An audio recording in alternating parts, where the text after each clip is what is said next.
എല്ലാ ധനുക്കൂറുകാർക്കും 1202 വർഷഫലത്തിലേക്ക് സ്വാഗതം. ഈ വീഡിയോയിൽ ധനുക്കൂറുകാരുടെ പഠനം, ജോലി, ബിസിനസ്, സാമ്പത്തിക വിഷയങ്ങൾ, വസ്തു, ഭൂമി, വീട് മുതലായ വിഷയങ്ങൾ, കുടുംബം, പ്രണയം, വിവാഹം, സന്താനം മുതലായ വിഷയങ്ങൾ, ആരോഗ്യം, പൊതുവായ ഗുണദോഷങ്ങൾ, പരിഹാരങ്ങൾ, ഈ രീതിയിലാണ് വിഷയങ്ങൾ അവതരിപ്പിച്ചിരിക്കുന്നത്. എല്ലാവരും വീഡിയോ മുഴുവനായും കാണുക, ചാനൽ സബ്സ്ക്രൈബ് ചെയ്യുക, അഭിപ്രായങ്ങളും നിർദ്ദേശങ്ങളും കമന്റുകളായിട്ട് നൽകുക.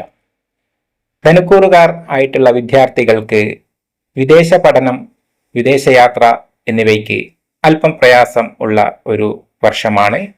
നിങ്ങളുടെ ജാതകത്തിൽ പ്രതികൂലമായിട്ടുള്ള സമയമാണ് എങ്കിൽ വിദേശയാത്ര, വിദേശ പഠനം എന്നിവയ്ക്ക് സമയം ചിലവഴിക്കുന്നതും അതുപോലെ വലിയ രീതിയിലുള്ള തുക ചെലവഴിക്കുന്നതും നഷ്ടത്തിൽ കലാശിക്കാൻ ഇടയുണ്ട്. അതുകൊണ്ട് വിദേശത്തേക്കാൾ കൂടുതൽ സ്വദേശം തിരഞ്ഞെടുക്കുന്നത് കൂടുതൽ ഗുണകരമായിരിക്കും. കർമ്മമേഖലയിൽ, അതായത് ജോലി സംബന്ധമായി ധനുക്കൂറുകാർക്ക് വളരെ മികച്ച ഒരു വർഷം തന്നെയാണ്. കാർഷിക വൃത്തിയിൽ ഏർപ്പെട്ടിരിക്കുന്ന ധനുക്കൂറുകാർ, അതുപോലെ വസ്ത്രം, ആഭരണം, കലാപരമായിട്ടുള്ള രംഗങ്ങൾ, ഭക്ഷണവുമായി ബന്ധപ്പെട്ട തൊഴിലുകൾ, ഫാമിംഗ്, പച്ചക്കറി, മത്സ്യം, മാംസം തുടങ്ങിയ മേഖലയിൽ ജോലി ചെയ്യുന്ന ധനുക്കൂറുകാർ, ഇവർക്കൊക്കെ വളരെ അനുകൂലമായിട്ടുള്ള ഒരു വർഷം തന്നെയാണ്. ബിസിനസിന്റെ വിഷയത്തിൽ അല്പം ശ്രദ്ധിക്കേണ്ടതാണ്. പ്രത്യേകിച്ചും റിയൽ എസ്റ്റേറ്റ്, ഭൂമി സംബന്ധമായിട്ടുള്ള കച്ചവടങ്ങൾ, കൺസ്ട്രക്ഷൻ, ആർക്കിടെക്ചർ തുടങ്ങിയ മേഖലകളിൽ ബിസിനസ് ചെയ്യാൻ ഉദ്ദേശിക്കുന്ന ധനുക്കൂറുകാർക്ക് അല്പം തിരിച്ചടികളും പ്രയാസങ്ങളും ഉണ്ടായേക്കാം. അതിനാൽ അത്തരം മേഖലകളിൽ നല്ല രീതിയിലുള്ള അന്വേഷണവും നിരീക്ഷണവും നടത്തിയതിനു ശേഷം മാത്രം ഇൻവെസ്റ്റ് ചെയ്യുന്നതോ ബിസിനസ് ആരംഭിക്കുന്നതോ ആയിരിക്കും ഉചിതം. നിലവിൽ ഉള്ള ബിസിനസ് അഭിവൃദ്ധിപ്പെടുത്തുന്നതിന് വലിയ രീതിയിൽ തടസ്സങ്ങൾ ഉണ്ടാകുകയില്ല.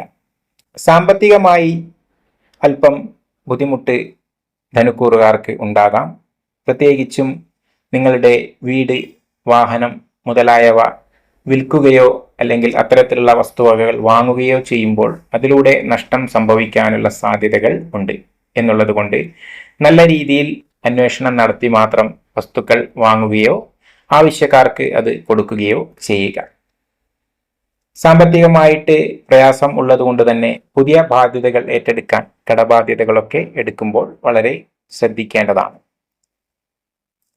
വസ്തു സംബന്ധമായ വിഷയങ്ങളിൽ വസ്തു എളുപ്പത്തിൽ വിൽക്കാൻ പറ്റുമെങ്കിലും അതിൻ്റെ സാമ്പത്തികമായിട്ടുള്ള വശം, അതായത് ചിലപ്പോൾ നമ്മുടെ പെട്ടെന്നുള്ള ആവശ്യങ്ങൾക്ക് അത് വിറ്റഴിക്കേണ്ടി വരുമ്പോൾ അത് യഥാർത്ഥത്തിൽ അർഹിച്ച വില നമ്മുടെ കയ്യിൽ എത്താതിരിക്കാനുള്ള സാധ്യതകൾ ഉണ്ട്. നിങ്ങളുടെ ജാതകത്തിലെ സമയം അനുകൂലമാണോ പ്രതികൂലമാണോ എന്നതിനനുസരിച്ച് വേണം നമ്മൾ ഇത്തരം വിഷയങ്ങൾ നല്ല രീതിയിൽ കൈകാര്യം ചെയ്യുവാൻ.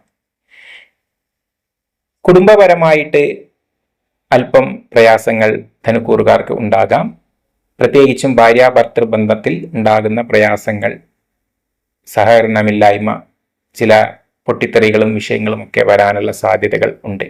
നിങ്ങളുടെ ജാതകത്തിലും നിലവിൽ ഇപ്പോൾ ജീവിതത്തിലും ചില പ്രയാസങ്ങൾ ഉണ്ടെങ്കിൽ അതിനെ വഷളാകാതെ നല്ല രീതിയിൽ സംസാരിച്ച് പരസ്പര ബഹുമാനത്തോടു കൂടി അതിനെ അംഗീകരിച്ച് നല്ല രീതിയിൽ മുന്നോട്ട് പോകാനുള്ള ഒരു തീരുമാനം എടുക്കുന്നത് ഉചിതമായിരിക്കും. സന്താന സംബന്ധിയായിട്ടുള്ള വിഷയങ്ങളിൽ ഗുണഫലങ്ങൾ ഉണ്ടാകും. സന്താനങ്ങൾക്ക് വിദേശത്ത് ജോലിയോ വിദേശത്ത് യാത്രയോ നടത്തേണ്ടതായിട്ട് വന്നേക്കാം. സന്താനങ്ങളിലൂടെ കുടുംബത്തിന് അഭിവൃദ്ധി വരുവാനുള്ള സാധ്യതകളും ഉണ്ട്.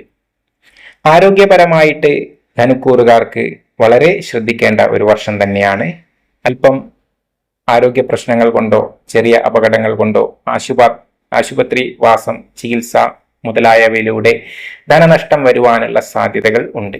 അതുകൊണ്ട് തന്നെ അപകട സാധ്യതയുള്ള തൊഴിലുകൾ ചെയ്യുന്ന ആളുകളും അത്തരം സാഹചര്യങ്ങളിലൂടെ പോകേണ്ടി വരുന്ന ധനുക്കൂറുകാരും അല്പം ശ്രദ്ധിക്കേണ്ടതാണ്.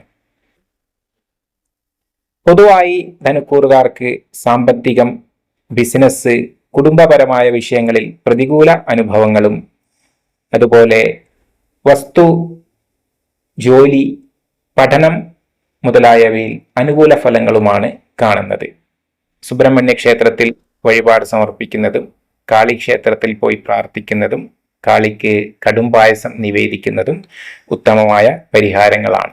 ജീവിതത്തിൽ പ്രതിബന്ധങ്ങൾ ഉണ്ടാകുമ്പോൾ മനസ്സിന്റെ ശക്തി വർദ്ധിപ്പിക്കുവാൻ യോഗ, ധ്യാനം, പ്രാണായാമം എന്നിവ ശീലിക്കുന്നതും ചിട്ടയായ ദിനചര്യകൾ കൊണ്ടുപോകുന്നതും വളരെ ഗുണകരമായിട്ടുള്ള കാര്യമാണ്.